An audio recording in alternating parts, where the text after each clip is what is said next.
In this lesson, we'll be talking about the different types of chemical reactions. So we're going to be identifying a synthesis, decomposition, single replacement, double replacement, and combustion reactions. In a synthesis reaction, the word synthesis simply means to form a new product. It's when two or more reactants combine together to form a new single product. This would be like taking solid sodium and gaseous chlorine to make table salt, which is sodium chloride. In the three other examples to the right, you're also noticing that two reactants are forming one product. Decomposition reaction is when we're breaking down one compound into two or more simpler substances. So the word decompose is to chemically break down something. So it has a generic formula of AB, which is the bigger compound, which yields two or more simpler substances like A plus B. So for hydrogen peroxide, it could be broken down into water and oxygen, simpler substances. You'll notice the other two examples on the bottom left. Calcium carbonate can be broken down into calcium oxide and carbon dioxide. In a single replacement reaction, a single element, which can be either a metal or non-metal, replaces the same type of element in a compound.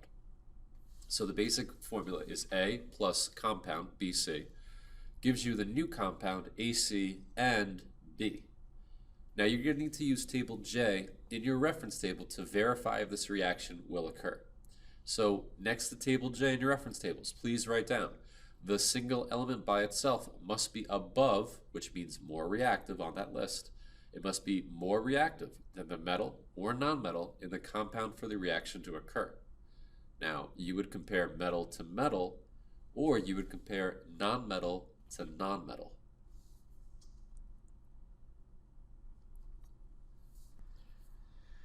So to do these types of reactions using table J, don't forget, the metal or non-metal that is by itself, that's the single element, has to be above the metal or non-metal in the compound. So in your first example, is lithium higher up on table J than sodium? In the second example, is magnesium higher up than sodium? In the third example, you're noticing that we have a single non-metal. That non-metal is going to be replacing bromine. So is chlorine more reactive than bromine? And finally, for the last example, between fluorine and iodine, is iodine more reactive than fluorine? These reactions can only take place if a single, more reactive element on its own can replace a lesser reactive element in the compound. And you only need to use table J. So looking at table J and looking at the activity series of these metals and nonmetals, we can say for the first example that lithium is more reactive. In the second, sodium is more reactive. In the third, chlorine is more reactive. And the last one, fluorine is more reactive. So how does this translate? So in the first example, since lithium is more reactive, it will create a new compound. In the second, sodium is more reactive, which is the thing in the original compound, so there will be no reaction. In the third, chlorine is more reactive than bromine, so it will form a new compound. And in the last one, fluorine is still more reactive. So when you do these examples, you get, for example, lithium chloride and sodium. That's in our first reaction. Since sodium is more reactive than magnesium, there will be no reaction for the second. For the third one, you're noticing that chlorine is more reactive than bromine, so therefore you get the compound sodium chloride and diatomic bromine. And for the last one, fluorine is more reactive than iodine, so there'll be no reaction. Most common mistake when doing single replacement reactions is that students forget which are ionic compounds and which are diatomic elements. So just remember to check those charges, and when it's a diatomic element, make sure you put 2 when it's by itself. So these are more examples of single replacement reactions, like if you have iron plus copper sulfate giving you copper and iron sulfate, or when you have fluorine and you mix it with iron 3 iodine, you're going to get iodine by itself and iron 3 fluoride. And most of the times when you observe these, you'll notice that they seem to have this like fuzzy coating on the outside. That fuzzy coating on the outside is the new metal that is being formed. So if you look in this bottom example of copper being placed in silver nitrate, you would notice on a microscopic level that you're making thousands upon thousands upon thousands of these pure silver crystals that would be clinging onto the copper. In a double replacement reaction, this involves the exchange of positive ions, the metals, between two reacting ionic compounds. When we are doing double replacement reactions, we run into the risk of something called a precipitate. And a precipitate is a solid which is formed as a product of a reaction that does not dissolve in water, which means it is insoluble. That is the opposite of being soluble. Insoluble means that, again, it does not dissolve in water and will form a solid on the bottom of a crystal. These things that are insoluble, otherwise called precipitates, are always represented in a formula with the phase of solid. We're going to be using reference table F a little bit now, but we'll be using reference table F in the future when we talk about aqueous solutions.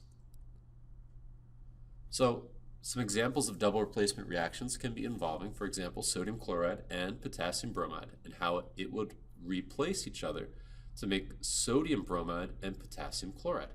And if you look at the examples between all these famous people whose names I have no idea who they are, you probably do, you're noticing that though one group was dating and the other group was dating, they now have switched their partners. That's exactly what happens in a double replacement reaction. And most of the times when we do double replacement reactions, we form that precipitate, which we see in the right-hand side, which is represented by these brilliantly colorful yellow solutions.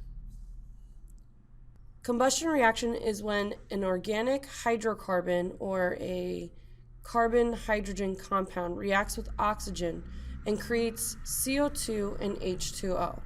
These are very specific reactants and products that are formed. So you have some sort of CH compound plus oxygen gas yields some amount of carbon dioxide plus some amount of water molecules or water gas, and then it releases an enormous amount of energy, which is why we call it combustion. These are always exothermic reactions. So when we think of combustion, combustion always is the release of a large amount of energy in a single step. This would be something like methane and oxygen in a room together exploding, making carbon dioxide and water vapor and lots of energy. Combustion could be any type of gas that explodes. It could be any type of liquid that is highly flammable that can explode. But at the same time, combustion, you have to think explosive. So that means it's raising the temperature up greatly. Now inside of our body, there is another type of combustion reaction, but because it does not use hydrocarbons, it uses organic molecules like sugar, cellular respiration is a release of energy, but it is in steps. And every step releases a small amount of energy with the creation of what we call adenosine triphosphate, or which is ATP. Only a small amount of energy inside of cellular respiration dissipates as heat. And respiration is what we call a slow burning chemical reaction. So inside of our body, the mitochondria does a combustion reaction, but it does it in such a controlled, slow rate, it doesn't cause us to combust.